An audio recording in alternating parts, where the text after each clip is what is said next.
ശ്രദ്ധിക്കാറുണ്ട്. ഇത് നമ്മുടെ വസ്ത്രത്തിന്റെ കാര്യമാണ്. എന്നാൽ കഴിഞ്ഞ ഒരു മാസം നാം അല്ലാഹുവിന് വേണ്ടി നമസ്കരിക്കുകയും നോമ്പ് നോക്കുകയും സകാത്ത് നൽകുകയും ഖുർആൻ ഓതുകയും ചെയ്തുകൊണ്ട് നമ്മുടെ ഹൃദയമാകുന്ന വസ്ത്രത്തെ, നമ്മുടെ ഹൃദയത്തെ നാം ശുദ്ധീകരിച്ചിരിക്കുകയാണ്.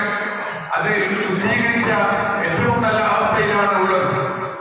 ഇനിയുള്ള ദിവസങ്ങളിൽ, പെരുന്നാൾ ദിവസങ്ങളിലോ ബാക്കിയുള്ള ദിവസങ്ങളിലോ ആ ഹൃദയത്തിൽ അഴുക്കാകുന്ന കറ പാപമാകുന്ന കറ കൊള്ളാതിരിക്കാൻ വേണ്ടി നാം പരമാവധി ശ്രദ്ധിക്കേണ്ടതുണ്ട്.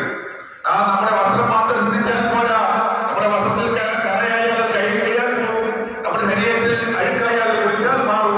പക്ഷെ നമ്മുടെ ഹൃദയത്തിൽ പാപമാകുന്ന കറ വീടുപോയാൽ അത് പിന്നീട് അതിന്റെ അവസ്ഥ വളരെ മോശമായിരിക്കും. എന്ന് മാത്രമല്ല, അതിലേക്ക് ഒന്നും തന്നെ പിന്നെ കടക്കുകയില്ല.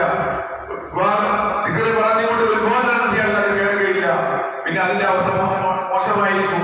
അല്ലാഹു തആല പറഞ്ഞിട്ട് പിന്നെ അത് കരിങ്കലിനേക്കാളും മോശമായിരിക്കും. ചില കല്ലുകൾ അത് പൊട്ടിപ്പിളർന്നുകൊണ്ട് അതിൽ നിന്ന് വെള്ളം ഒഴുകും. ചില കല്ലുകൾ അല്ലാഹുവിനെ വിനവിനാലമായ ലക്ഷ്യത്തില്ല, അല്ലാഹുവിനെ വേണ്ടതുകൊണ്ട് സ്ഥാനത്തിന് വീണു പോകുന്ന കല്ലുകളുണ്ട്.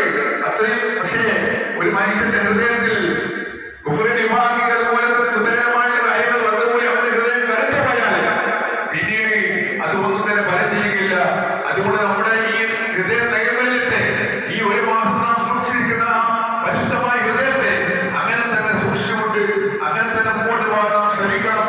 അതിന് ഉണ്ടാകുന്ന ഒരു കാര്യവും നമ്മിൽ നിന്ന് വന്നുകൊള്ളാൻ പാടില്ല എന്ന് സാന്ദർഭികമായി നിങ്ങളെല്ലാം ഉണർത്തുകയാണ്.